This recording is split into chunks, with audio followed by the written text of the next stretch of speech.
නමෝ තස්ස භගවතු අරහතු සම්මා සම්බුද්දස්ස සාදු සාදු සාදු.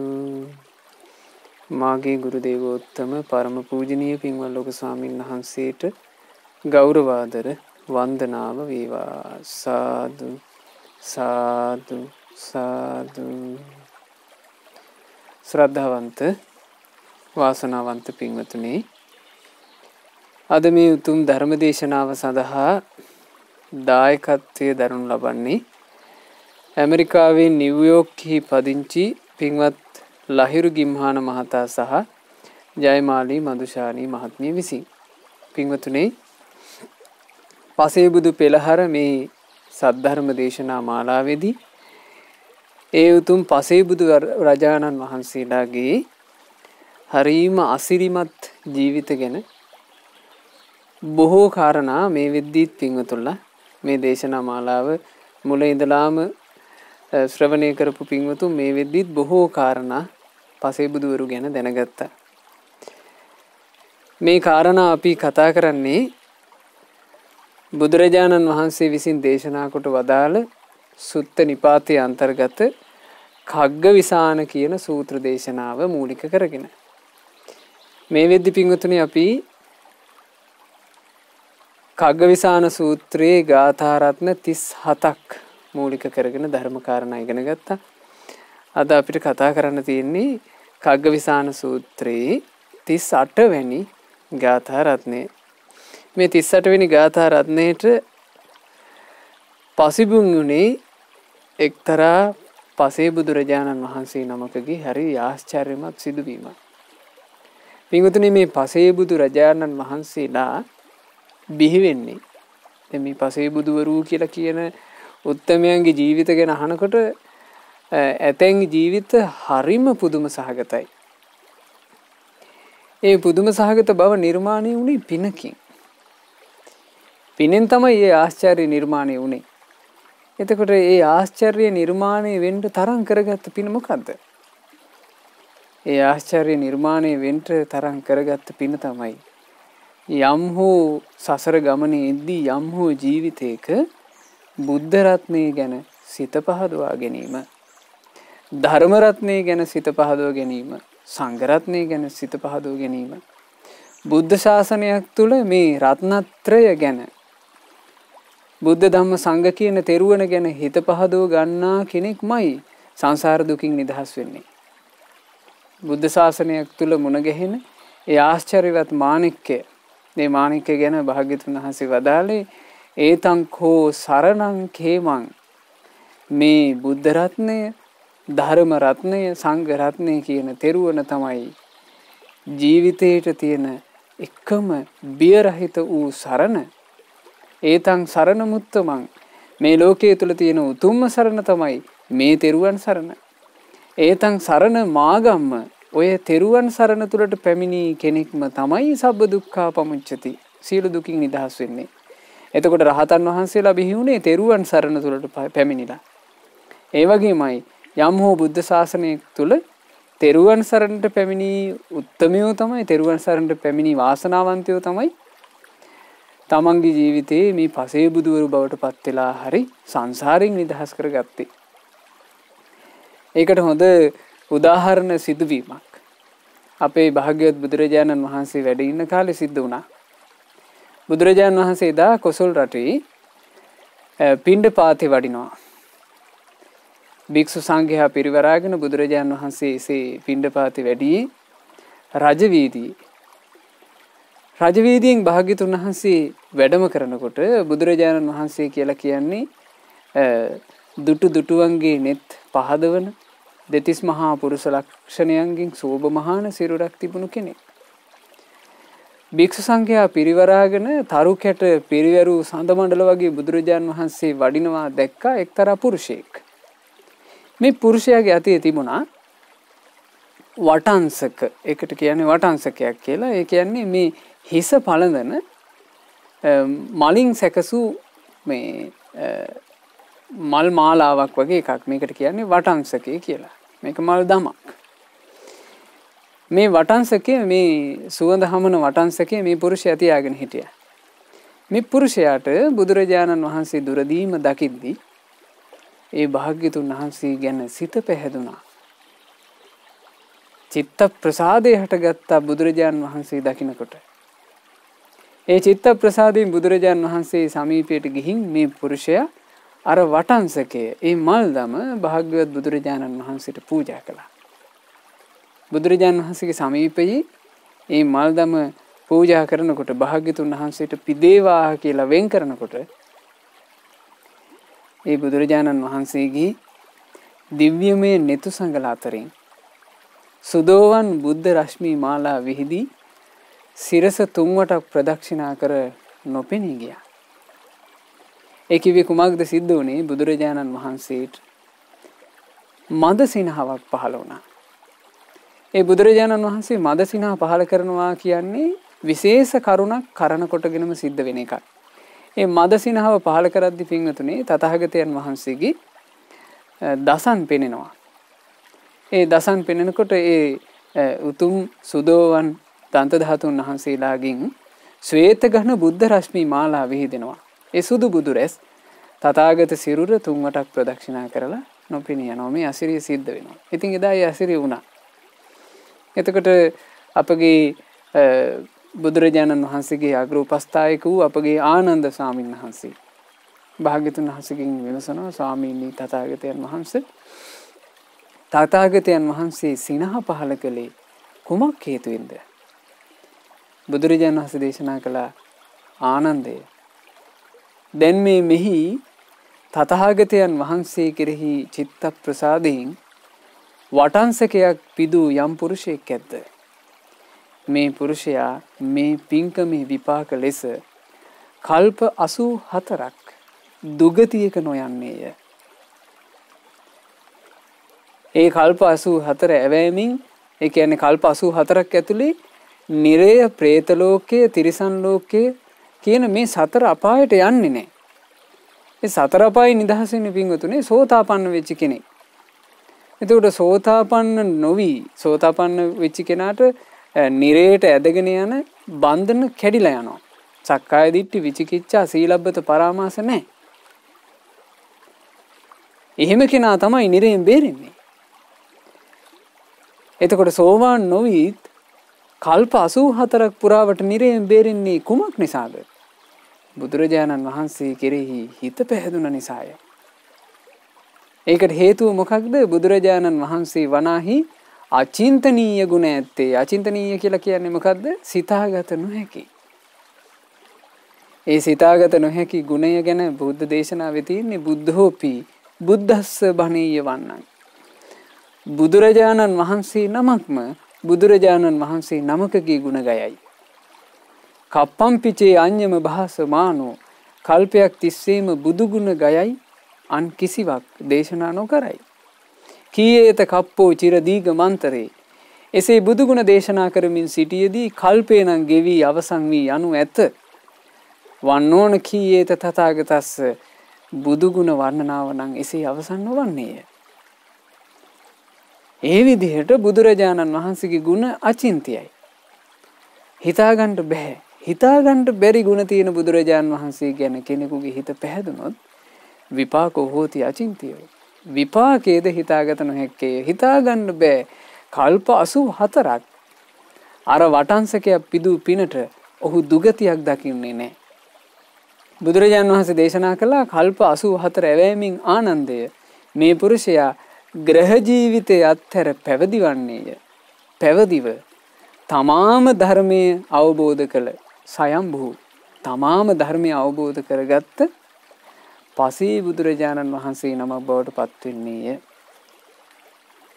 එතකොට මේ කල්ප 84ක් සුගතියේම සැප විඳලා අවසානයේ ඒ අමා නිවන් සැපේ කියන සැපේ සැනසෙනවා පසේ බුදුරජාණන් වහන්සේ නමක් විදිහට.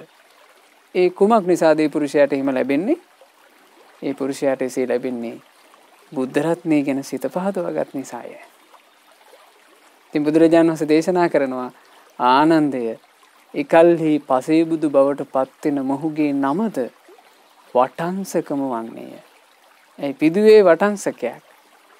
බලන්න පුණ්‍ය විපාකයේ විදිහට ඒ පසේබුදුරජාණන් වහන්සේටත් වටංසක කියන නම ලැබෙනවා. එතකොට ඔය විදිහට දැන් මේ ගෞතම බුදු ශාසනයේ ඒ විදිහට භාග්‍යතුන් වහන්සේට මල් දමක් පූජා කරලා මතු අනාගතයේ පසේබුදුරජාණන් වහන්සේ නමක් බිහි වෙනවා. ඉතින් ওই විදිහට පින්වතුනි කලින් බුද්ධ ශාසනයක බුද්ධ රත්නේ ධර්ම රත්නේ සංඝ රත්නේ කියන තෙරුවන් මුල් කරගෙන ජීවිතයට පින් පුරාගත් උත්තමයෝ තමයි පසේබුදු වෙලා සසරින් නිදහස් වුනේ. අපි අද ඒ උත්තමයෝ ගැන ඉගෙනගෙන මෙහෙම හිත පහදව ගන්නවා.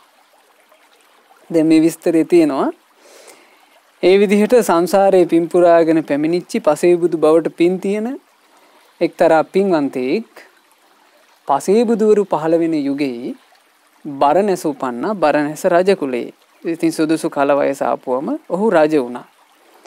මේ රජුරුව මේ විදිහට රාජ්‍ය කරගෙන යනකොට මේ රජුරුවන්ට චරපුරුෂයන්ගෙන් ආරංචි වුණා මේ රාජ්‍යයට එරෙහිව රජතුමාට විරුද්ධව ඔන්න ටිකක් විශාල කැරැල්ලක් දුර පළාතක කැරැල්ලක් හටගෙන. එතකොට මේ කැරැල්ල මර්ධනය කරන්න රජුරුව තමන්ගේ අමාත්‍යවරු මුල් කරගෙන සේනා යවුව බැරි වුණා කරගන්න. අන්තිමේ රජුරුව තීරණය කළා තමන්ම මේ කැරැල්ල මර්ධනය කරන්න යන්න ඕනේ කියලා. දැන් රජුරුව මහා සේනා බල පිරිවරාගෙන මේ දුර පළාතේ ඒ කලබලකාරී තත්ත්වයේ සංසිඳවන්නට රජුරුව යනවා. මෙහෙම සේනා පිරිවරාගෙන රජුරුව යනකොට මේ යන්ට සිද්ධ වුණා එක්තරා කැලෑ බද පාරකින්. දැන් මේ කැලෑව මැදින් යනකොට ඔන්න මේ කැලෑ රොද මැද පින්වතුනි එක තැනක් තිබුණා. ඒ තැන පර්වතයක් පාමුල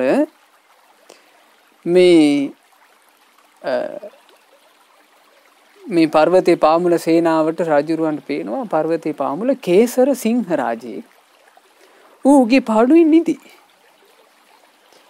එතකොට මේ රජුරුව ළඟම දැන් රජුරුව දෙක කොහොමද විශේෂ දර්ශනයක් නේ සිංහ රාජයෙක්ව දකින්නවා කියන එක. රජුරුව මේ සිංහ රාජයා දෙසම බලාගෙන ඇතා උඩ රජුරුව යන්නේ මංගල හස්තිය උඩ. ඇතා උඩ මෙහෙම යනකොට සමීපේ හිටියා රජුරුවන්ගේ සේනාපති. සේනාපති කිව්වා දේවෙනි අර සිංහ රාජයෙක් කේසර සිංහ රාජයෙක් දේවෙනි ඔය කේසර සිංහ රාජයෝ ඕකුන් අකුණකටවත් ඇති ගන්න නෑනේ. ඕකුන් සද්දෙට ඇති ගන්නේ නෑ කිව්වා. ඒතර රජුරවන්ට මේක රජුරුව ඒ වෙලාවෙමයි ඇහුවේ මේ කතන්දරේ. රජුරවන්ට එකපාර හිතුණා මේක හැබෑද කියලා බලන්න. රජුරුව මේ සිංහයා ඉන්න කොටස සමීප වෙන්න තමන්ගේ සේනාවෙන් වට කළා. දැන් මේ යුද වදිද්දී පිටුතුනේ යුද්ධයට යන සේනා අතරේ අර රණබෙර වයන්නේ මහා සේනාවක් යනවනේ. රණබෙර වයනවා කිව්වම එතන බෙර හොරණේ මේ ආදී ගොඩාක් දේ තියෙනවා. මහා සද්දකින් ගොහසා කරනවා. ඔය ඒ බුද්ධ දේශනාව තුලම තියෙනවා ඔය දුරුවල බටයෝ යුද පිටියට ගියාට පස්සේ මේ රණබෙර හඬ අහනකොට බය වෙනවා කියනවා. ඒ කියන්නේ ඒ තරම් මහ බිහිසුණු හඬ මෙතන මේ යුද්ධවලදී දැන් අද අපිට ඒ જાති යුද්ධ බලාගන්න නැහැනේ. ඒ කාලේ යුද්ධ තියෙනකොට රණබෙර වලින් කොටසක් ඇති ගන්නවා. ඒ රණබෙර වලට ඇතැන් අස්පිය කුලප්පු වෙනවා. එතකොට මේ රණබෙර පිරිසත් අරගෙන තමයි රජුරුව මේ යුද්ධයට යන්නේ. රජුරුව මේ රණබෙර පිරිසව එකතු කරගෙන සිංහයා වට කළා. වට කරලා මේ රජුරුව අණ කළා. එහෙනම් ඉතින් බෙර ගහලා හක් පිඹලා මෙතන මහා සද්ද කරපල්ලා කිව්වා. මේ කැලේ මැදනේ ඔන්න පිඹා. හග්ගිඩි 100ක් 200ක් එක යායට හග්ගිඩි පිඹා. සිංහයාගේ කිසිම හෙලවීමක් නැහැ. හයියෙන් බෙර වැයුවා. සිංහයාගේ කිසිම හෙලවීමක් නැහැ. හොරණේ නාද කළා. මේ ඔක්කොම කරාට සිංහයාට කිසි ගාණක් නැහැ. රජුරු කිව්වා දැන් ওই ටික ඔක්කොම එකවර කරපල්ලා කිව්වා. ඒතර මෙතන මහා හඬක් නැගුණා. ඒත් සිංහයාට ගානක් නැහැ. මේ විදිහට දෙතුන් වතාවක් කළා. ඒ කරනකොට දැන් සිංහයාට මේක මේ තැති ගත්තේ නැතුවට සිංහයාට ඇහෙන්නේ නැතුව නෙමෙයි. සිංහයාට මේක කරදරේ. සිංහයා නැගිට්ටා. සිංහයා නැගිටලා හොඳට බැලුවා මේ සේනාව දිහා. බලලා ඇඟේ කේසර ටික ඔක්කොම හොලවලා කරලා සිංහයා සිංහනාද කළා කියනවා.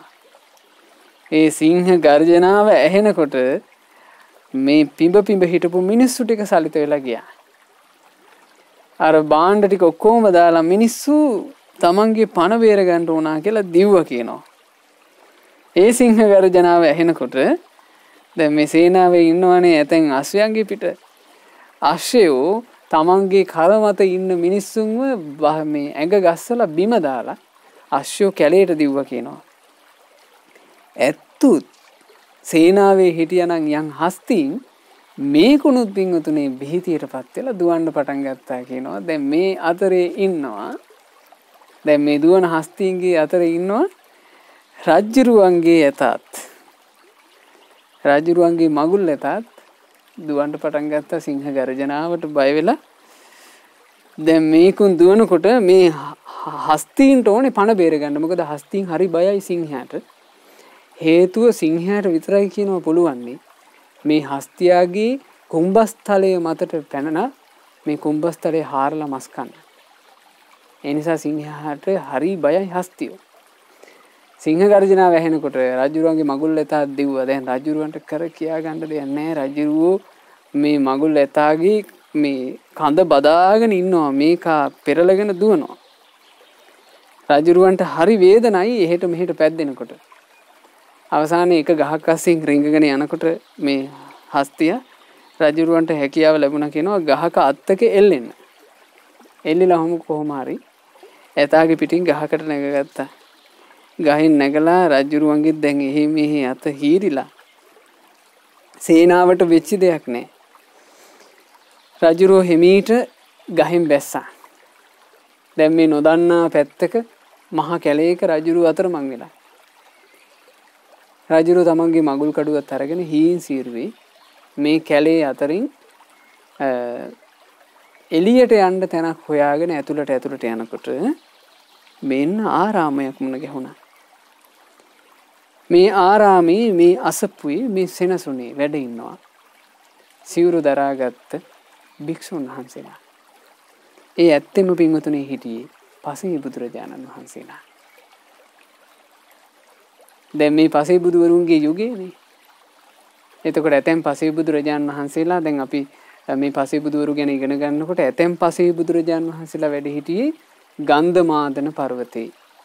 ඇතැම් පසේ බුදුරජාණන් වහන්සේලා හිමාලයේ නන්දමූලක පර්වතයේ වැඩ හිටියා. ඒ රන් රිදී පණගු කියන ගුහාවල.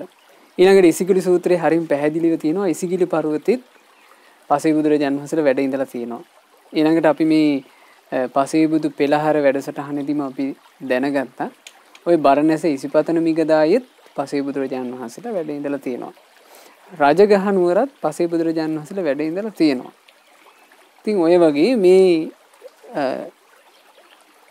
මේ මහා කැලේ මැදත් මිනිස්සු හදවපු අසපුවක පසේ බුදුවරු වැඩ හිටියා. රජුරුවෝ මේ පසේ බුදුවරුන්ගෙන් මේ ශ්‍රමණයන් වහන්සේලාගෙන් අහනවා දැන් මේ සාමාන්‍යයෙන් ලොකු දුරක නෙමෙයි මේ කැලෑරොද මැදමනේ. රජුරුවෝ අහනවා ස්වාමීනි ඔබ වහන්සේලාට සද්දයක් එහෙම ඇහුනේ නැද්ද? එතකොට පසේ බුදුරජාණන් වහන්සේලා පිළිතුරු දුන්නා මහරජය අපට සද්දයක් ඇහුණා. ඒ කොහොමද ස්වාමීනි ඔබ වහන්සේලාට ඇහුනේ? එතකොට මේ පසේ බුදුරජාණන් වහන්සේලා ඉතින් ඇහුණ විදිහ කියනවා රජතුමනි අපට මුලදී නම් ඇහුණා ඔන්න හක් පිඹිනවා. ඊට පස්සේ ටිකකට පස්සේ අපිට ඇහුණා බෙර ගහනවා. ඔය වගේ මහා හඬවල් ගොඩක් ඇහිලා ඊට පස්සේ අපිට ඇහුණා මහා හඬින් සිංහ ගර්ජනාවක්. ඔන්න ඔය හඬවල් ටික තමයි අපිට ඇහුනේ කිව්වා. එතකොට මේ රජුරුව අහනවා ඉතින් ස්වාමීනි ඔබ වහන්සේලාට බිහිතියක් හටගත්තේ නැද්ද? මේ මොකද මේ කැලෑරද මැද මෙච්චර මහා හඬින් හක් පිඹින්නේ කියලා බය හිතුන්නේ නැද්ද? මේ ඇයි බෙර ගහන්නේ කියලා බය හිතුන්නේ නැද්ද? අඩු ගානේ ඔබ වහන්සේලාට මේ සිංහ ගර්ජනාවටවත් බය හිතුන්නේ නැද්ද කියලා ඇහුවා. එතකොට පසේ බුදුරජාණන් වහන්සේලා පිළිතුරු දුන්නා. මහරජය අපි ඔය කිසිදු හඬකින් බියක් තැති ගැනීමක් ඇති වෙන අය නොවේ. බිය තැති ගැනීම හටගන්නේ මහරජේ යමක් කරන කොටගෙනද. ඒ බිය තැති ගැනීම හටගන්න හේතුව අපේ නැසී ඇත කිව්වා. ඒ වින්තුනේ මේ උත්තමියෝ නිකලෙස්නේ. කෙලෙස් තියෙද්දී තමයි කෙලෙස් තියෙන කෙනාට තමයි බය හටගන්නේ. කෙලෙස් තියෙන කෙනාට මරණ බය කියන එක මූලිකව හටගන්නවා. කෙලෙස් නිසා මූලිකව හටගන්න බයක් තමයි මරණ බය. මරණ ඉදිරියේ බිය හටගන්නේ මේ කෙලෙස් තියෙන හිත්වලට. ඒ නිසාම කෙලෙස් සහගත සත්තු, කෙලෙස් සහගත අය හැමදෙනාම දැන් කෙලෙස් සහගත මිනිස්සු සර්පයන්ට බයයි. ඇයි සර්පයාට බය? සර්පයා දෂ්ට කරොත් මැරෙන නිසා. ඊළඟට සැඩ ඇත්තුන්ට, සැඩ අශ්වයන්ට බයයි. මැරෙන නිසා. හැබැයි මරණය කියන බය යම් උත්තමියු නැසා දැමුවා නම් ඒ උත්තමයන්ට බිය, තැති ගැනීම, ලොමුඩහ ගැනීම නැහැ. රජුරවන්ට හරි ප්‍රසාදයක් හටගත්තා. රජුරු අර පසේ බුදුරජාණන් වහන්සේලා ළඟ දන ගහගෙන කියනවා ස්වාමීනි මටත් බැයිද ඔය බිය තැති ගැනීම ඇති වෙන හේතුව නැසලා දාලා ඔබ වහන්සේලා විඳින සැනසෙල්ලටපත් වෙන්න මටත් බැරිද? එතකොට මේ පසේ බුදුරජාණන් වහන්සේලා හරි ලස්සන කතාවක් කිව්ව මහරජේ ඔබටත් පුළුවන්. හැබැයි ඔබ මේ වේශය ගන්න ඕන. ඔය වේශේ ඉඳලා කරන්න බෑ කිව්වා. ඔය වේශය කියලා කිව්වේ ගිහි වේශය. ගිහි වේශේ රජෙක් විදියට ඉඳලා නම් ඒක කරගන්න බෑ කිව්වා. ඔබ මේ පැවිදි වෙස් ගත්තොත් නම් පුළුවන් කිව්වා. රජුරෝ කල්පනා කළා මේ රජෙක් වෙලත් දැන් මං යන්නේනමක් නැතුව තනි වුණා.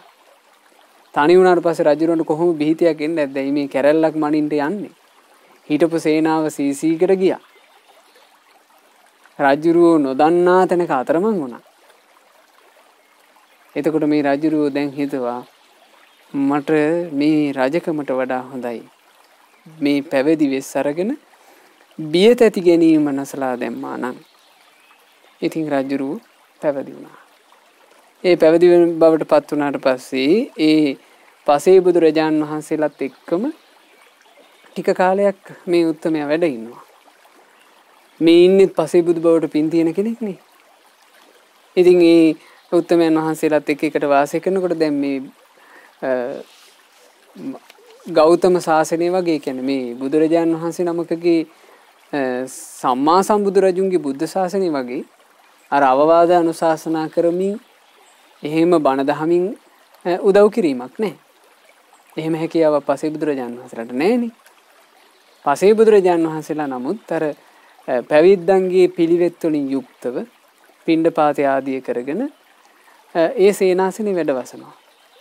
ඒතර පිණ්ඩපාතේ වගේ වැඩම කරලා ආවට පස්සේ මේ අලුත් පැවිද්දාටත් විවේකයේ තියෙනවා. ඒතර විවේකයේ කියලා කියන්නේ පසේ බුදු බවට පින් තියෙන උත්තමයන්ට අවශ්‍යම දේ. හොදකලා වුණා. ඒ විවේක සුවයෙන් උන්වහන්සේ ටික කාලයක් වැඩ වාසය කරනකොට ඒ අසපුවේදීම සියලුම කෙලෙසුන් නැසලා පසේ බුදුරජාණන් වහන්සේ බවට පත් වුණා. දැන් මේ පසේ බුද්ධත්වයේ සාක්ෂාත් කරපු පසේ බුදුරජාණන් වහන්සේ පහළ වෙනකොටම අර හිමාල පර්වතයේ තියෙන මංජුසක කියන රුක්ෂේ ස්වර්ණමය මලක් පිපුණා. ඒ රන් මල පිපෙනකොට සියලු පසේ බුදුවරු තවත් පසේ බුදුරජාණන් වහන්සේ නමක් පහළ වූ බව දැනගත්තා. එතකොට ධර්මතාවයක් විදිහට සිද්ධ වෙනවා. අර අසපුවේ අර කැලේ මැද තියෙන අසපුවේ පහළ වෙච්ච පසේ බුදුරජාණන් වහන්සේ දැන් එරදිහෙම වැඩම කළා මංජුසක රුක්සෙවණට. මේ මංජුසක රුක්සෙවණට එකතු වෙනකොට අනික් පසේ බුදුරජාණන් වහන්සේලා විමසා සිටිනවා. ආයස්මත ඔබ මොන වගේ කාරණාවක් මුල් කරගෙනද පසේ බුදු බව පසක් කළේ. ආන්නේ වෙලාවේ ඒ පසේ බුදුරජාණන් වහන්සේ මෙන්න මේ ගාථාව තමන් වහන්සේ කොහොමද පසේ බුදු වුණේ කියලා අහනකොට උන්වහන්සේ කියන්න දන්නේ මෙන්න මේ ගාථාව. මේ ගාථා රත්නය කග්ගවිසාන සූත්‍රයේ 38 වෙනි ගාථා රත්නය අපගේ භාග්‍යතුන් වහන්සේ ඊටාම මිහිරි ස්වරයෙන් ආනන්ද තෙරුන් වහන්සේට තමයි මේ ගාථාව කියලා දුන්නේ. සීහෝ යතා දාට කලී පසයිහ රාජා මිගානං අභිභුයචාරී සේවේත පන්තානි සේනාසනානි ඒකෝචරේ khagga විසාන කප්පෝ. මේ තමයි මේ උතුම් ගාථා රත්නයේ සිංහල තේරුම. සවි බල දතින් යුතු සිහ රද වන පියසේ මැඩලයි හැම සතුන් ජයගෙන රජ විලසේ වාසය කරයි හැම කල ඈත දුර වනසෙනසුන්වල හුදෙකලාවෙම දිවි ගෙවයි තනියඟකින් යුතු කඟ වේනෙකුසේ. සීහෝ යතා දාට කලී පසයිහ. ශක්තිමත් දත් තියෙන සිංහරාජයා රාජා මිගානං අභිභුය චාරී. ඔහු තමයි කියනවා කැලේටම ඉන්න රජා. හැම සතෙක්ම මඩිනවා කියනවා. දැන් මේ සීහෝපම සූත්‍ර දේශනාවේදී බුදුරජාණන් වහන්සේ මේ සිංහයාගේ ස්වභාවය වදාළන්නේ. සිංහයා කියන ඒ මෘගරාජ සිංහයා සායන්න සමයන් හවස් කාලෙට තමන්ගේ ගුහා ద్వාරයෙන් ආසයා නික්කමති එළියට එනවා. ආසයා නික්කමිත්වා විජම්බති. ඒ එළියට ඇවිල්ලා හොඳට කයේ කේසර සලනවා කියනවා. විජම්බිත්වා චතුද්දිසං ඕලෝකේති. එහෙම ඇඟේ කේසර සලලා සිව් දිසාව හොඳට බලනවා කියනවා. එහෙම බලලා තික්කත්තුං සිංහනාදං නදති. තුන් යලක් තුන් වරාවක් සිංහනාද කරනවා කියනවා. මේ මහා සිංහ ගර්ජනාව ඇහෙනකොට යන්තාක් සත්තු ඉන්නවද වනපියසේ. උන් ඔක්කොම තැති ගන්නවා කියනවනේ පින්වතුනි. ඒකේ තියෙනවා පක්ෂියෝ සිංහ ගර්ජනාව ඇහෙද්දී අහසේ උඩට ඉගිල්ලෙනවා කියනවා. මාළු වගේ වතුරේ ඇසුරන වතුරේ ජීවත් වෙන සත්තු පුළුවන් තරම් වතුරේ ඇතුළට කිමිදෙනවා කියනවා. ගුල් වල ඉන්න සත්තු ගුල් අසට රිංග ගන්නවා කියනවා. අනිත් සිව්පා සත්තු Tamanට හැංගෙන්න පුළුවන් තැනකට දුවලා ගිහිල්ලා හැංගෙනවා කියනවා. කොටින්ම ඒකේ තියෙනවා මේ ඒ සිංහ ගර්ජනාව ඇහුනොත් එහෙම দমনේ වෙච්චි රජමාලිගාවේ ඉන්න ඇත්තුන්ට ඒ ඇත්තු දන්වැල් සිඳගෙන බෙටි හලාගෙන දුවනවා කියනවා. ඒ තරම් බිහිතියක් සිංහ ගර්ජනාව නිසා. ওই සිංහ ගර්ජනාව බුදුරජාන් වහන්සේ වදාළේ ශාස්ත්‍රුන් වහන්සේට උපමා කරන්නේ. තථාගත සිහ රජාණන් ඒ වගේමයි කියනවා. උන්වහන්සේ මේ ලෝකයට පහළ වෙලා උන්වහන්සේත් ගර්ජනා කරනවා. ඒ ගර්ජනාව කුමක්ද? ඒ සිහනද සබ්බේ සංඛාරා අනිච්චා කියන සිහනද. සියලු සංස්කාර අනිත්‍යයි කියලා උන්වහන්සේ සිංහනාද කරනවා. සියලු සංස්කාරය අනිත්‍ය බව මේ ලෝකයට වදාළේ ඒ තථාගත සිහරජාණන් වහන්සේය. ඒක පින්වතුනි වෙන කවුරුත් මේ ලෝකේ අවබෝධ කළේ නැහැ. වෙන කාටවත් වැටහිච්ච එකක් නෙමෙයි. බුදුරජාණන් වහන්සේ නමක්මයි ඒ මේ ලෝකයේ තුල තියෙන යථාර්ථයේ ඇත්ත මේ ලෝකයේ තියෙන ඒ ලක්ෂණය අඳුනගන්නේ. සියලු සංස්කාර අනිත්‍යයි කියලා ඒක කියනවා පළවෙනි සිංහනාදය. දෙවෙනි සිංහනාදය මොකද්ද? සම්පේ සංඛාරා දුක්ඛ. හැම සංස්කාරයක්ම හටගත්ත හැම දෙයක්ම දුකයි කියලා උන්වහන්සේ සිංහනාද කරනවා. සබ්බේ ධම්මා අනාත්තා තුන්වෙනියට සිහිනද දෙනවා කියනවා. හැම හටගත්ත දෙයක්ම අනාත්මයි. තමන්ගේ වශයෙන් පවත්වන්න බෑ කියලා. මේ ගර්ජන ඇහෙනකොට බුදුරජාණන් වහන්සේ දේශනා කළා මහණෙනි සිංහ ගර්ජනාව අහලා සත්තු තැති ගන්නවා වගේම තමයි. මේ ඇහෙනකොට හැමෝම තැති ගැනීමටපත් වෙනවා කියනවා. මේ අන්ධ බාල පෘථග්ජන ලෝකෙම තැති ගන්නවා. සාමාන්‍ය සත්තු විතරක් නෙමෙයි තැති ගන්නේ. සාමාන්‍ය දෙව් මිනිස්සු විතරක් නෙමෙයි තැති ගන්නේ. ඉහළ බ්‍රහ්ම ලෝකවල ඉන්න බ්‍රහ්ම රාජයෝ තැති ගන්නවා කියනවා. මොකද මේ බ්‍රහ්ම රාජයෝ රැවටිලා ඉන්නවා කියනවා. දීර්ඝායුෂනේ. දැන් මේ බ්‍රහ්ම ලෝකවල සමහරවිට කල්ප ගණන් ආයුෂ. පළවෙනි ධ්‍යාන සැපයෙන් බඹලව ගියොත් එහෙම ආයුෂේ කල්පයයි. දෙවෙනි ධ්‍යානයෙන් බඹලව ගියොත් එහෙම ඒ බඹලව තියෙන ආයුෂ ප්‍රමාණය කල්ප 2යි. තුන්වෙනි ධ්‍යානෙ උපදව ගත්ත කෙනෙක් බඹලව ගියොත් එහෙම ඒ ධ්‍යානෙ පිරිහිලා තියෙන්නේ නැතුව ධ්‍යානෙ සහිතව ගියොත් එහෙම එයාගේ ආයුෂ කල්ප 4යි. හතරවෙනි ධ්‍යානෙ තියෙන කෙනෙක් බඹලව උපන්නොත් එහෙම ඒ ධ්‍යානෙ නොපිරිහි තියෙද්දී එයාගේ ඒ බඹලව ආයුෂය කල්ප 500යි. ඒක මේ වගේ ආයුෂනේ. මේ වගේ ආයුෂ ලැබුණාම ඇයි බ්‍රහ්ම රාජයන්ට අමතක වෙනවා කියනවා තමන් මේකෙන් චුත වෙනවා කියලා. ඒ කියන්නේ තමන් මැරෙනවා කියන එක බ්‍රහ්ම රාජයන්ට අමතක වෙනවා කියනවා. ඉතින් බ්‍රහ්ම රාජයන්ට අමතක වීම කියන එක ගැන පින්වතුනි කවර කතාවද? මේ අවුරුදු 80කට 60කට මෙහි ඇවිල්ලා මේ ටිකේ මේ සාමාන්‍ය මිනිස්සයාටත් මේකේ මැරෙනවා කියන එක අමතක වෙනකොට අර කල්ප ගණන් තියෙන ආයුෂේ මැරෙනවා කියන එක අමතක වීම ගැන කතාවක් නෑනේ. එතකොට මේ බ්‍රහ්ම රාජවරු හිතාගෙන ඉන්නේ තමන් උපන්න ජීවිතය නිට්ටයයි කියලා. හැබැයි සත්‍ය ඇහෙනවා. මේක අනිත්‍යයි කියලා. එතකොට තැති ගන්නවා කියනවා. එතකොට ඒ හින්දා තමයි තථාගතයන් වහන්සේව සිංහයාට උපමා කළේ. බුදුරජාණන් වහන්සේ මේ දැන් මේ දේශනාව තුළ ඒ කියන්නේ මේ කග්ගවිසාන සූත්‍රය තුළ අපිට පේනවා පසේ බුදුරජාණන් වහන්සේලාත් සිංහයන්ට උපමා වෙනවා. හේතුව මොකද්ද? එතන සිංහයන්ට උපමා වෙන්නේ බිය තැති ගැනීම නැති නිසා. තැති ගැනීමක් උපදින යමක් ඇද්ද ඒ ඔක්කොම උන්වහන්සේලා නැසලා. දැන් කොච්චර සැනසෙල්ලක් තියෙන්න ඇද්ද? දැන් මේ රජෙක් විදිහට හිටපු කෙනෙක්නේ පින්වතුනි පසේ බුදුනේ.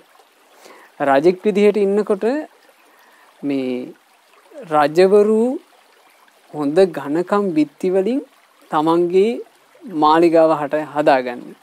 ඒ මාලිගාව වටේ පවුරකුත් හදාගන්නවා මහා ඝනකමට. එහෙමනේ රජවරු ඉන්නේ. ඊළඟට දිවාරය දෙකේම ආරක්ෂකයෝ රකින්නවා. මේ කණ්ඩ දෙන එකත් වෙනම මේ පිරිස පරීක්ෂා කරනවා මේකට වහදාලාද මොනවද කියලා ප්‍රශ්න. රජුරෝ රැයලි වෙනකන් නිදා ගන්නකොට සිරියහන් ගැබ වෙනම රකින්නවා. ඉතින් මෙහෙමනේ දැන් සාමාන්‍යයෙන් මේ රජෙක් කියන කෙනෙක් යම් තැනකට යනවා නම් ඊට සතියකට හමාරකට කලින් සේනා ගිහිල්ලා ඒ සේනා සම්පූර්ණ ඒ පැත්ත පරීක්ෂා කරනවා. ඊට පස්සේ තමයි රජා එතෙක් යන්නේ. එහෙම ආරක්ෂාව මැද ඉද්දි රජවරු ඉන්නේ බයෙන්, තැති ගැනීමෙන්, ලොමු දැහ ගැනීමෙන් කොයි වෙලාවේ කවුරු හරි ද්‍රෝහි වෙලා මට මොන නස්පැත්තියක් වෙයිද කියලා. එහෙමනේ රජවරු වාසය කරන්නේ. එතකොට දැන් මේ මහා රාජෙක් තමයි පසේ බුදු බවට පත් උනේ. ඒ මහා රාජයා දැන් කියනවා දැන් මං වාසය කරන්නේ මේ කැලේ බිය තැති ගැනීම රහිතව ඉන්න සිංහ රාජයා වගේ. බද්දිය මහරහතන් වහන්සේ අරහත්ත්වයට පත් වුණාට පස්සේ බද්දිය කියලා කියන්නේ මහා සැප සම්පත් භුක්ති විඳපු මහා රජෙක්. ගෞතම සාසනය පැවිදි වුණා. පැවිදි වෙලා මේ බද්දිය මහතෙරුන් වහන්සේ වනපියසේ වැඩ ඉන්නකොට මේ මහරහතන් වහන්සේ මහා ඝන කැලේ ඇතුළේ දවල් කාලේ භාවනාවේ වැඩ ඉඳලා උන්වහන්සේ උදානයක් පහළ කරනවා. අහෝ සුඛං හප්පේ තියෙන සැපයක්. අහෝ සුඛං හප්පේ තියෙන සැපයක් කියලා උන්වහන්සේට උදානයක් පහළ වෙනවා. ওই උදානේ පහළ වෙනකොට මේ බද්දිය රජුරෝ කියලා කියන්නේ මේ බද්දිය තෙරුන් වහන්සේ තරුණ කාලෙම තමයි මහණ වුනේ.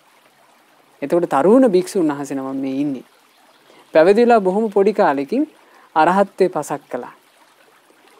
එතකොට භික්ෂුන් වහන්සේලාට මේ වනපියසේ ගහක් යට භාවනා කර කර ඉඳලා එකපාර අහෝ සුඛං කියන එක ඇහෙනවා. එතකොට ධර්ම අවබෝධ කරපු නැති ප්‍රථග්ජන භික්ෂුන් වහන්සේලා හිතන්න ගත්තා. දැන් මේ කැලේ මැද්දට ඇවිල්ලා ගස් යට ඉඳගෙන මොකද්ද මේ හප්පේ තියෙන සැපයක් කියලා කියන්න තරම් තියෙන සැපේ.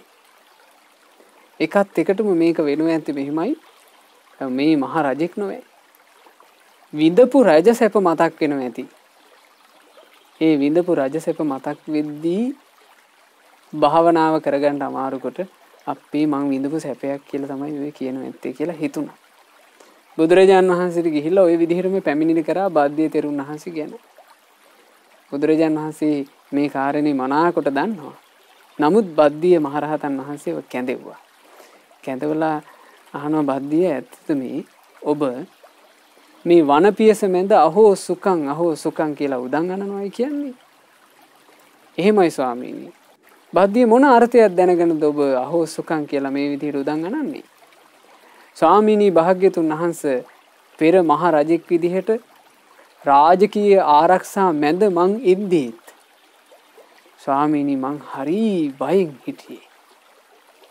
කොයි වෙලේ සතුරු උපද්‍රවයක් මා කරා කඩාපාත් වෙයිද කියලා බයක් මට තිබුණා. සේනා පිරිවරාගෙන හිටියත් එහෙම තිබුණා. ස්වාමීනි මේ වනපියසක නෙවෙයිනි මං ඒ කාලේ හිටියේ. රාජ මාලිගාවේ මගේ සිරියහන් ගැබේ මං ඉන්නෙත් බයෙන්. ස්වාමීනි මං කන බොන ආහාර වේලක් ගානේ පරීක්ෂා වෙලා තමයි මට එන්නේ. හැබැයි ඒ කෑම ටිකත් මං උගුරෙන් පහලට දාගත්තේ බයෙන්. මේ කෑම පරීක්ෂා කරන එකෙක් හරි මට ද්‍රෝහි වෙලා මට වහ දෙයිද කියලා. ස්වාමීනි දැන් මේ වනපියසි මට මේ ආයුධ පහර වලින් බේරෙන්න කියලා යුද සන්නහක නැහැ. ඊළඟට ස්වාමීනි මට ආරක්ෂක සේනා නැහැ. හැබැයි ස්වාමීනි මම මේ වනපියසේ සැනසෙල්ලේ ඉන්නවා. මට කවුරු හරි අහිංසකෙක් මට පූජා කරන පිණ්ඩපාතකින් තමයි මං දන් වළඳන්නේ. මගේ පාත්‍රයෙන් ලැබෙන දන් ටික වළඳලා ස්වාමීනි මං සැනසෙල්ලේ ඉන්නවා. මේ සැනසෙල්ල මට දැනෙනකොට ස්වාමීනි මට નિરાයාසයෙන්ම කියවෙනවා කිව්වා අහෝ සුඛං අපේ තියෙන සැපයක් කියලා. ඉතින් ඒ රහතන් වහන්සේලාත් ඒ සැපේ වින්දා. සිංහරාජයෝ වගේ. තැති ගැනීමක් නැති හිතින් උන්වහන්සේලා වැඩ වාසය කළා. ඒ වගේමයි පසේ බුදුරජාන් වහන්සේලාත් සිංහරාජයෝ වගේ තැති ගැනීමක් නැතුව සැනසෙල්ලේ වාසය කළා. ඒ සිංහයෝ වගේ නිසා උන්වහන්සේලා හැමතිස්සෙම වාසය කරන්න කැමති වුණේ ඈත දුර වනසෙනසුන් වල. මේ සේවේත පන්තානි සේනාසනානි උන්වහන්සේලා ආසා කරේ නෑ ගම්පියසී නගරේ වාසය කරන්න. උන්වහන්සේලා ආසා කරේ වනපියසට. වනපියස ගැන බුදුරජාණන් වහන්සේ මෙහිම දේශනා කළා. රමණීයානි අරඤ්ඤානි මේ වනාන්තරය කියලා කියන්නේ හරිම රමණීය එකක්. ඒක නගරේ ගම වගේ නෙමෙයි. හරි රමණීයයි, හරි සුන්දරයි. රුක්ගොණු ගමු වලින් පිරීලා නොඑක් සත්තු වාසය කරනවා. ඒ වනපියස හරිම රමණීයයි. ඇත්තටම පින්වතුනි වනපියස රමණීය නැද්ද? රමණීයම නිසාම නේද මිනිස්සු විවේක කාල ලැබුණාට පස්සේ වනාන්තර බලන්න මේ වෙනම විනෝදචාරිකා දාගෙන යන්නේ. රමණීය නිසාමයි. ආරණ්‍ය රමණීයයි. යත්තන රමති ජනෝ හැබැයි කාමයේ හොයන මිනිස්සු ඒ වනයේට කැමති නෑ කියනවා. ඇයි කැමති නැත්තේ? මිනිසුන්ගේ හිතවල කාමයේ පරිභෝග කරන මිනිසුන්ගේ හිතවල හැමතිස්සෙම බිය තැති ගැනීම. ඒ කාමයන්ගෙන් වෙන් වෙලා ඉන්න තියෙන බය ඒ අයට හැමතිස්සෙම තියෙනවා. හැබැයි විතරාගා රමිස්සanti විතරාගී උත්තමයෝ නම් හැමදාම ඒ වනසෙන්නසුන් වලටම ඇලී වාසය කරනවා. හේතුව කිමයි? නොච කාම ගවේසිනෝ. ඒ උත්තමයෝ කාමයේ නොසෙයු නිසා. දැන් මේ බුද්ධ ශාසනය ගත්තොත් ගෞතම බුදුරජාණන් වහන්සේගේ ශාසනයේ වැඩිමහල්ම භික්ෂුව භික්ෂු සංඝයා අතරේ වැඩිමහල්ම භික්ෂුව සංඝ පරපුරේ වැඩිමහල්ම කෙනා අඤ්ඤා කොණ්ඩඤ්ඤ මහරහතන් වහන්සේ. උන්වහන්සේ තමයි මේ බුද්ධ ශාසනයේ ශාස්ත්‍රඥ වහන්සේට පස්සේ අමා නිවන පසක් කරගෙන මහරහත් භාවයට පත් උනේ. ඒ නිසා බුද්ධ ශාසනය ඇතුලේ වැඩිමහල්ම භික්ෂුන් වහන්සේ තමයි අපගේ අඤ්ඤා කොණ්ඩඤ්ඤ මහරහතන් වහන්සේ. අඤ්ඤා කොණ්ඩඤ්ඤ මහරහතන් වහන්සේ දවසක් බුදුරජාණන් වහන්සේගෙන් අවසර අරගෙන හිමාලයේ චද්දන්ත වනපියසට වැඩම කරනවා. එහි ඉන්නේ හස්තීන්. මිනිසෙකුට ලං වෙන්නවත් බෑ. එර්දීන් වඩින්නේ. ඒ එර්දීන් වැඩලා පින්වතුනි 12 අවුරුද්දක් වනාන්තරේ හිටියේ. කොහොමද එච්චර කාලයක් වනපියසේ ඉන්නේ? හිතාලවාගෙන. වීතරාගි නිසා. නැතේ කාම ගවේසිනෝ. උන්වහන්සේලා කාමයක් හොයන්නේ නැත. කාමසුව හොයන්නේ නැත. උන්වහන්සේලාට නඩත්තු කරන්න පවුල් ආදිය නැත. උන්වහන්සේලාට හරි හම්බ කරන්න අවශ්‍යතාවයක් නැත. ඊළඟට උන්වහන්සේලාට තමන් වහන්සේලා උදෙසා අමුතු රැකවරණයක් අවශ්‍ය නැත. උන්වහන්සේලා මෙහෙමය කියලා ප්‍රසිද්ධ වීමේ ආසාවක් උන්වහන්සේලාට නැත. ඒ කාමයට අදාළ සියල්ල කෙරෙහි ඇති ඇල්ම දුරු කළ නිසා, කාමයේ නොසවෙන නිසා වනපියසට ඇලී වාසය කරයි. භික්ෂුන් වහන්සේ නමක් දවසක් වනාන්තරයට වැඩම කරලා ඒ වෙලාවේ තමයි බුදුරජාණන් වහන්සේ මේ ගාථාව වදාළේ. උන්වහන්සේ බොහොම වීරියවන්ත භික්ෂුවක්. උන්වහන්සේ වනාන්තරයට වැඩම කරලා මේ වනාන්තරයේ රුක් සෙවණක වාඩි වෙලා භාවනා කරන්නට පටන් ගත්තා. ඔය වනාන්තරයට මේක සාමාන්‍යයෙන් උද්‍යානයක් වගේ එකක්. මේ වනාන්තරයට දැන් මෙහෙම සිද්ධියකුත් මේ ASCII වෙනවා. එක වෙසඟනක් හිටියා මේ පැත්තේ. ඒ වෙසඟනට පුරුෂයෙක් පණිවිඩයක් කිව්වා. මේ වෙසඟනම ඇසුරු කරපු පුරුෂයෙක් පණිවිඩයක් කිව්වා. සොඳුරී අද මං ඔබ ඉන්න ප්‍රදේශයට එනවා. මට ඔබව මොහොතකට හරි ඇසුරු කරන්නම ඕන. ඒ නිසා ඔබ අසවල් වනපියසට ඇවිල්ලා ඉන්න. මං ඔබ එතනදී හම්බ වෙන්නම් කියලා ওই පුංචි ලියුම් කඩ 10ක් එව්වා. දැන් වෙසඟනට මේක හම්බ වුණා. හම්බුණාට පස්සේ වෙසඟනට මේ රාගය ඇවිස්සලා දැන් මේ හරි ආසාවෙන් මේ පුරුෂයාව මුණ ගැහෙන්න කියලා ලස්සන්ට ඇඳුම් ආයත්තන් වලින් සැරසිලා අර වනාන්තරයට ගියා. ගිහිලා මේ වෙසඟන දැන් බලාගෙන ඉන්නවා ඒ කියූ පුරුෂයා එනකන්. මොකක් හෝ කාරණාවක් නිසා මේ එන්නම් කියූ පුරුෂයාට එන්න බැරුව ගියා. වෙසඟන බලාගෙන ඉන්නවා හරියන්නේ නැහැ. දැන් එන්නේ නැහැ. දැන් රාගය ඇවිසිලානේ ඉන්නේ. ඈට දැන් හරිම අපහසුයි. ඈ ඉවසිල්ලක් නැතුව මේ ඇත ඇවිදිද්දී මෙන්න ඈ දකින්නවා රුක් සෙවණක භික්ෂුවක් වාඩි වෙලා ඉන්නවා. ඒ භික්ෂුන් වහන්සේ බොහොම තරුණ වයසේ. උන්වහන්සේ හරිම කඩවසන්. ඒතර මේ වෙසඟන රාගින් ඇවිසිච්ච මේ කාන්තාවට මෙහෙම හිතක් උපන්නා. යා මෙයත් හරි කඩවසන් නෙවෙයි.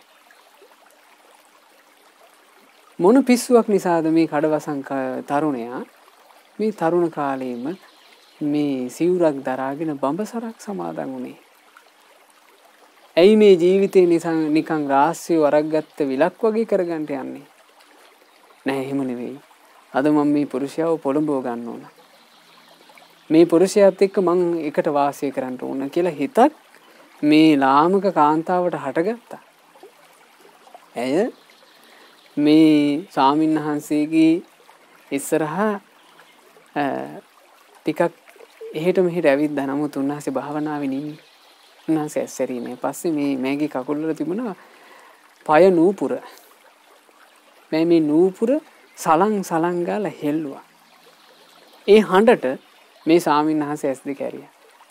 ඒ ඇස් අරිනකොට මේ ස්වාමින්වහන්සේට පේනවා තමන් ඉස්සරහා බොහෝම හැඩට ඇඳගත්ත ස්ත්‍රියාවක් හිටගෙන ඉන්නවා. මේ කාන්තාව අර ස්වාමින්වහන්සේ ඇස් ඇරපු ගමන් හිතුවා හරි. එයා මගේ මායමට අහු වුණා කියලා හිතුවා. එතකොට ඈ මේ ස්වාමීන් වහන්සේව තවත් පොළඹව ගන්න අදහසින් ඒ මේ වනපියසක් ඇතුලේ හුදකලාවනේ ඉතින් කරන්න පුළුවන් සියලු විප්‍රකාර මෙතන කළා. එතකොට මේ ස්වාමීන් වහන්සේ තාම කෙලෙස් නැසලා නැහැ පින්වතුනි. මේ ස්වාමීන් වහන්සේගේ හිතේ සරාගී බව හටගත්තා. හැබැයි රාගය හටගන්නකොටම උන්වහන්සේ හොඳ චිත්තානුපස්සනාවෙන් හිටපු කෙනෙක්. උන්වහන්සේ දකිනවා සරාගං චිත්තං රාගසිත රාගසිතක් බව. උන්වහන්සේ අඳුනගත්ත මේ රාගය කියලා කියන්නේ බොහොම ලාමක එකක්, බොහොම භයානක එකක්. මේක මට යහපත පිණිස පවතින එකක් නෙමෙයි. මේක අන් අයටත් යහපත පිණිස පවතින එකක් නෙමෙයි. මේ රාගය නිසා සැපක් නම් උපදින්නේ නැහැ. මේ රාගය කියලා කියන්නේ බුද්ධ ආදී සත්පුරුෂයෝ දුරු කරන්නට ප්‍රහාණය කරන්නට කියලා වදාළපු එකක්. මොකද රාගය අන්ධ කරනෝ මේ සත්‍යයව අන්ධ කරන්නේ රාගයයි. අචක්කු කරනෝ මේ සත්‍යයගේ නුවණස නැති කරන්නේ රාගයයි. අඥාන කරනෝ මේ සත්‍යයව මෝඩයෝ බවට පත් කරන්නේ රාගයයි. පඤ්ඤා නිරෝධිකෝ මේ සත්‍යයගේ ප්‍රඥාව නැති කරලා දාන්නේ මේ ලාමක රාගයයි. විඝාත පක්ඛිකෝ මේ රාගය නිසාම සත්වයෝ දුක පැත්තට ඇදගෙන වැටෙනවා. අනිබ්බාන සංවත්තනිකෝ මේ රාගය නිසාම මේ සත්‍යයට නිවන පිණිස තියෙන අවකාශ අහිමි වෙනවා. රාගය කියලා කියන්නේ එහෙම එකක් කියලා මේ භික්ෂුව දැන් කල්පනා කරනවා. භික්ෂුවගේ හිතේ රාගය හටගත්තට ඒ රාගය වැඩෙන්න ඉඩක් මේ භික්ෂුව දෙන්නේ නැහැ. වීරිය වඩනවා. ඒ වීරිය වඩද්දී මේ ස්ත්‍රිය මේ භික්ෂුවගේ ඇස්වලට පේන්න විප්‍රකාර කරනවා. භික්ෂුවට හරි අමාරු වුණා. මුළු සරුවාංගෙම වෙවුලන්න ගත්තා. ඒ වෙවුලනකොට මේ භික්ෂුවට දැන් චිත්ත සමාධියට එන්න අමාරුයි. බුදුරජාණන් වහන්සේ මේ ඔක්කොම දකිනවා. බුදුරජාණන් වහන්සේ දැකලා මේ වීරියවන්ත භික්ෂුවට අනුග්‍රහ පිණිස බුදුරජාණන් වහන්සේ බ්‍රහ්මස්වරය ඇහෙන විදිහේ එරදියක් කළා. ඒක ඇහුනේ මේ භික්ෂුවට. මේක තථාගතයන් වහන්සේගේ ආශ්චර්ය එරදියක්. එතන ඒ කාන්තාව හිටියට ඒ කාන්තාවට මේක ඇහෙන්නේ නැහැ. බුදුරජාණන් වහන්සේගේ හඬින්, තමන්ගේ ශාස්ත්‍රුන් වහන්සේගේ හඬින් මේ භික්ෂුවට ඇහෙනවා රාමණීයානි අරඤ්ඤානි භික්ෂුව මේ අරණ්‍ය සොඳුරු එකක්. යත්තන රමති ජනෝ හැබැයි සාමාන්‍ය ජනයා නම් මේ වනයේට ඇලෙන්නේ නැහැ. වීත රාගා රමෙස්සන්ති වීත රාගී කෙනෙක්මයි මේ වනයේට ඇලුම් කරන්නේ. හේතුව භික්ෂුව නැති කාම ගවේෂිනෝ ඒ වීතරාගී උත්තමයෝ කම්සුව හොයන්නේ නැති නිසා. එතකොට භික්ෂුවට මේ ගාථාව ඇහෙනකොට ඒ භික්ෂුවට එකපාර හිතක් උපන්නා. ශාස්ත්‍රුන් වහන්සේ මාව දකින්නවා කියලා. ඒ දකින්නකොටම හටගත්ත ප්‍රීතියක්. ඒ ප්‍රීති වේගය නිසා අර ගැස්ම නැතුව ගියා. භික්ෂුව හොඳට හිත එකඟ කරා. ඇස් දෙක පියාගත්තා. වේගින් චිත්ත සමාධිය දියුණු වෙලා ගියා. හරි ආශ්චර්යයි කියනවා පින්වතුනි මේ ශාසනයේ අසිරිය. සාමාන්‍ය ලෝකේ අපි මහා ඉහළින් එක එක ඒවා කතා කරනවානේ මේ අසිරිමත් එයා මේ විදිහට දින්නා කියලා දැන් දුවන තරඟ ගැන එහෙම අපි කතා කරනකොට අපි කියනවා මේ තප්පරෙන් දිනුවේ. අපි එහෙම කියනවා. අපි ඒවා මහා ඉහළින් කතා කරනවා. ඇත්තෙන්ම කෙනෙක් පරද්දලා මේ තව කෙනෙක්ගේ වේගය පරද්දලා තවත් වේගින් දුවනවා කියන එක මහ දෙයක් නෙමෙයි. තව කෙනෙක්ගේ කාය බලය පරද්දලා තමන්ගේ කාය බලයෙන් දිනනවා කියන එක ඒක මහ දෙයක් නෙමෙයි. ඊළඟට තමන්ගේ මේ උපායෙන් තව කෙනෙක්ගේ උපාය නැසලා ජය ගන්නවා කියන එක ඒවා පිටුතුනි මහ දේවල් නෙමෙයි. තව කෙනෙකුට වඩා වේගින් පීනලා දිනනවා කියන එක ඒව මහ දේවල් නෙමෙයි. මොකක්ද අමාරු දෙය? අමාරු දෙය තමයි මේ හිත ඇතුලේ හටගන්නා ලාමක ක්ලේශයක් රාගය. රාගය දුරු කරලා රාගයෙන් දිනනවා කියන එක. රාගය කියන එක පරද්දලා දානවා කියන එක අන්න දුෂ්කර දෙය. ද්වේෂය කියලා ලාමක අකුසලයක් මේ හිතේ තියෙනවා. ද්වේෂය පරදවලා දිනනවා කියන එක අන්න අමාරු එකක්. මෝහය කියලා අකුසලයක් මේක ඇතුලේ තියෙනවා. මුලාව පරද්දලා දිනනවා කියන එක ඒක අසීරු එකක්. අර භික්ෂුව ඒක කළා. කෙලෙස් යුද්ධය, කෙලෙස් සංග්‍රාමයේ ජයගත්තා. රහතන් වහන්සේ නම බවට පත් වුණා. දැන් මේ රහතන් වහන්සේ රුක්සේ වෙන වැඩ ඉන්නවා. අර කාන්තාව මේ වැඩේ නවත්තන්නෙම නෑ. එතකොට මේ රහතන් වහන්සේ දැස් විවර කළා. තමන් වහන්සේගේ අභිඥා බලයෙන් එහෙම්ම අහසට නැගුණා. අර කාන්තාව කට ආයගෙන netu අයාගෙන බලාගෙන ඉන්නේ. උන්වහන්සේ ඉරදිහෙම්ම ශාස්ත්‍රූන් වහන්සේගේ සමීපයට ගියා. ඉතින් ඒ රහතන් වහන්සේ නමක් ගැනයි මා කිව්වේ. ඒ රහතන් වහන්සේලා වගේමයි මේ පසේ බුදුරජාණන් වහන්සේලාත් කෙලෙස් නැසූ නිසා වැඩ වාසය කළේ දුර ඈත වන සිනසුන් වල. උන්වහන්සේලා කොහොමද වාසය කළේ? ඒකෝචරේ හුදකලාවේම. ඒ හුදකලාව කියලා කියන්නේ හැබෑම හුදකලාව. උන්වහන්සේලා වැඩ වාසය කරේ තනියම. ඒ වගේමයි උන්වහන්සේලා තණ්හාව නම් වූ දෙවන්නාද නසලා තනියමයි වැඩ හිටියේ. ඒ වැඩ ඉදීමට උන්වහන්සේලාම උපමාවක් වදාලා. කග්ග විසාන කප්පෝ, හරියට කඟ වේනාගේ හිස මත තියෙන තනි අඟ වගේ මම හුදකලාවින් වාසය කරනවා කියලා. ඉතින් පින්වතුනි, ඒ පසේ බුදුරජාණන් වහන්සේලා ওই විදිහට හරිම ආශ්චර්යයි, අද්භූතයි, උදාර ගුණ දරාගෙන වැඩ හිටියා. ඒ නිසාම බුදුරජාණන් වහන්සේ ඒ පසේ බුදුරජාණන් වහන්සේලාට මහණෙනි හොඳට හිත පහදවගෙන නිති වඳින්න කියලා අපිට අවවාද කළේ. නිසා ඒ අවවාදයේ සිහි කරමින් අපිත් පසේ බුදුරජාණන් වහන්සේලාට වන්දනා කරමු. හුදකලාව වනපියසේ වැඩ වාසය කළ කෙලෙස් නැසූ සිංහ රාජයන් බඳු පසේ බුදුරජාණන් වහන්සේලාට අපගේ වන්දනාව වේවා. සාදු සාදු සාදු.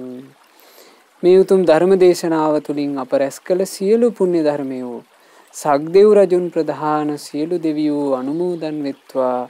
අපගේ ඉෂ්ඨකාමී දෙවිවරුද මේ සියලු පින් අනුමෝදන්ව දෙවියෝ දිව්‍ය ආශීර්වාදයෙන් වැඩේවා. දෙවියන්ගේ රැකවරණයත් ආශිර්වාදයත් දෙවියෝ අපට සලසා දෙත්වා. දෙවියෝද සංසාර දුකින් අත මිදෙත්වා. සාදු සාදු සාදු. රැස් කළා වූ සියලුම පුණ්‍ය ධර්මයන් අපගේ ගුරු දේවෝත්තම කල්යාණ මිත්‍ර පරම පූජනීය පින්වත් ලොකු ස්වාමීන් වහන්සේට අනුමෝදන් වෙත්වා. පින්වත් ලොකු ස්වාමීන් වහන්සේ නිදුක් වෙත්වා, නිරෝග වෙත්වා, දීර්ඝායුෂ ලබත්වා. මේ ගෞතම බුද්ධ ශාසනය තුලම උතුම් වූ චතුරාර්ය සත්‍ය ධර්මය පරිපූර්ණ වශයෙන් අවබෝධ කරගන්නට වාසනාව ලැබෙත්වා. සාදු සාදු සාදු. මහමෙවුනා වාසී රටරෝග වාසී මහා සංඝරත්නයටත් අනගාരികා මෑණියන් වහන්සේලාටත් පැවිදි අපේක්ෂාවෙන් සිටින පින්වතුන්ටත් පින් අනුමෝදන් වෙලා ගෞතම සසුනේම අමා නිවනින් සැනසේවා. සාදු සාදු සාදු.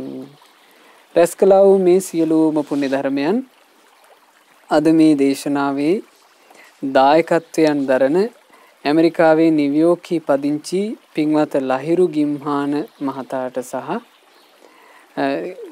ජයමාලී මදුෂානී මහත්මියගේ නමින්, ඒ පින්වතුන්ලාගේ නමින් යන්තාක් මියයන්ට යෙදුණු ඥාතීන් හිත මිත්‍රාදීන් නැද්ද?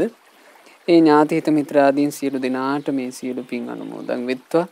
ඔබ අප හැම දෙනාගේ නමින් මියගිය ඥාතීන්ටත් පින් අනුමෝදන් වෙලා ඥාතීන්ගේ පරලෝක ජීවිතේ ඒකාන්තයෙන්ම සැපයටපත් වෙත්වා කියන අදහසින් ඥාතීන්ට පින් අනුමෝදන් කරමු. ඒ වගේම රැස් කළා වූ සියලුම පුණ්‍ය ධර්මයන් මේ පින්වතුන් බලාපොරොත්තු වෙන විදිහට අසනීප තත්ත්වයෙන් පසු වෙන සරත් කුමාරතුංග පියාණන්ටත්, මාලනී ජයවික්‍රම මෑණියන්ටත්, මාලනී චන්ද්‍රලතා මෑණියන්ටත්, ජයවික්‍රම රණතුංග පියාණන්ටත් අනුමෝදන් වෙලා ඒ සියලු දෙනාට මේ පිනේ ආශිර්වාදයත්, තිරුවනේ ආශිර්වාදයත්, දෙවියන්ගේ ආශිර්වාදයත් හේතු වී නිදුක් නිරෝග සුවය, දීර්ඝායුෂ සැලසෙත්වා. සාදු සාදු සාදු. ඒ වගේම රැස් කළා වූ සියලුම පුණ්‍ය ධර්මයන් 6 වන උපන්දිනය සමරන පින්වත් දසිද්දු ඉරාන් පුතණුවන්ට අනුමෝදන් වෙත්වා. ඒ වගේම නික්ලෙස් නිම්සර ඒ පින්වතුන්ලාගේ ලොකු පුතාටත් මේ සියලු පින් අනුමෝදන් වෙත්වා. ඒ දරුවන්ට මේ ධර්ම දානමේ පිනේ ආශිර්වාදයත් තෙරුවනේ ආශිර්වාදයත් දෙවියන්ගේ ආශිර්වාදයත් සැලසිලා ඒ වගේම පින් අනුමෝදනා වලින් සතුටු වෙන සියලු දෙවියන්ගේ ආශිර්වාදයත් ලැබිලා ඒ දරුවන්ට කිසිම කරදරයකින් බාධාවකින් සොරව නිදුක්ව නිරෝගව ජීවිත ගත කරන්නට ලැබේවා. ජීවිතයට යහපත කියා දෙන උතුම් කල්යාණ මිත්‍රයෝම ඇසුරු කරන්නට ලැබේවා.